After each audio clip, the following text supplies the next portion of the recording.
tay. Hindi ko na po kaya. Di ba nilagay sa sinasabi ng mga pagkakas sa mga sa mga hindi Tagalog? Ito na po tay. Hindi na po mauulit. Parang makakano na po. Hindi ka pa matutuwa na hindi ka pinapakasama.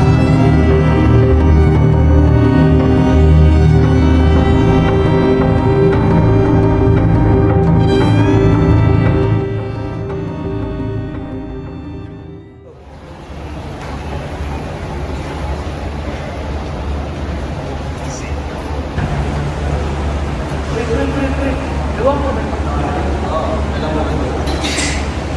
Hindi ka na.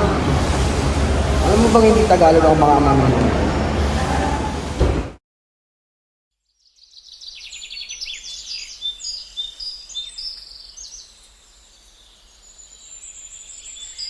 Tandaan mo ba yung dito? Makipag-usap ka lamang sa mga Pilipino. Sa mga kauri natin Pilipino. Tanging mga Tagalog lamang ang tunay na Pilipino eh. Alam mo yun? Sapagkat yung may mga ibang Pilipino ay walang naitutulong at walang sino sa Pilipinas eh. Alam mo yun? Para isa ka na rin sa kanila kung ikaw ay makipag-usap sa kanila.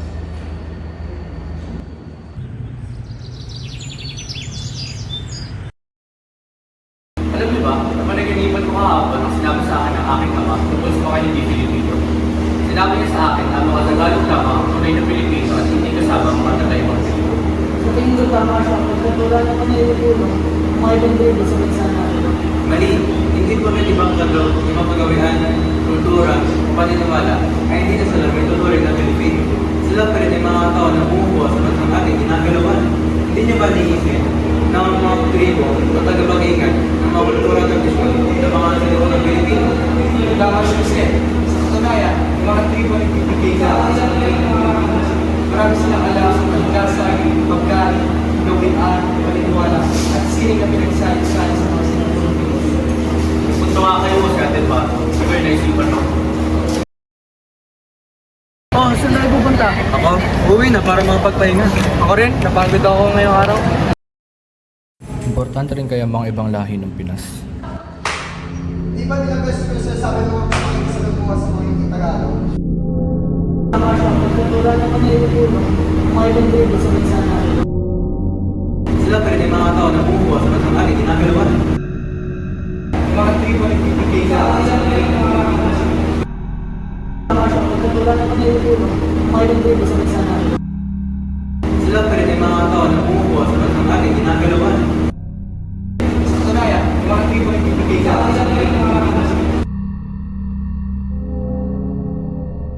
Tama naman ang sinabi niyo si Ate Eduardo. Ano ba talaga? Ako'y naguguluhan na. Sino ka? Anong ginagawa mo dito? Ako si Francisco. Hindi ba't nagugulang ka sa sinabi ng iyong ama at iyong mga kaibigan? Oo, ano naman? Narito ako upang ipaliwanag ng mali ang sinabi ng iyong ama na walang halaga ang ibang lahi sa bansa. Mahalaga ang mga tribo sa pagbuo ng kultura ng Pilipinas. Kung wala sila, hindi magiging mas malawak ang ating kultura. Dapat tayong maggalangan, maging Tagalog man o ibang lahi, dahil tayo ay tao lamang na may iba't ibang pananaw. Ang pagkakaisa ng lahat ay susi sa pag-unlad ng bansa.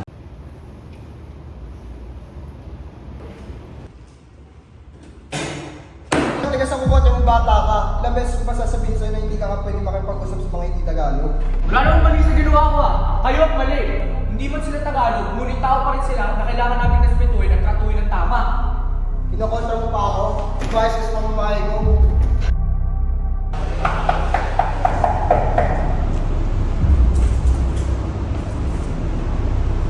Jose, maaari ba akong natulog sa inyo?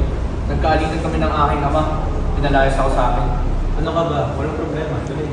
Salamat ha. Maliit na bari kayo.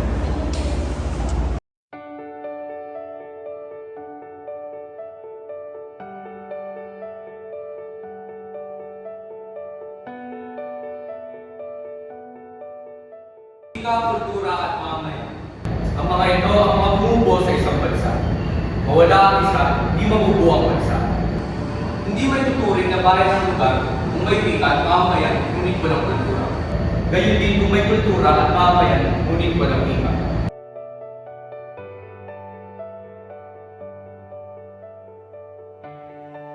Alam natin lahat na nakaaangat ang wikang Pilipino. Ngunit hindi ito nangangahulugan na mababa ang mga salita ng mga wika ng mga tribo. Lahat tayo ay mga tao na may karapatang respetuhin ang titurin ng pantay-pantay. Kaya naman, aking mga kaibigan, ating pagyamanin ang wika ng isa't isa. Atin itong gamitin upang hindi mawala sapagkat ang wikang nakalimutan ay isang bayan na walang pagkakakilanlan.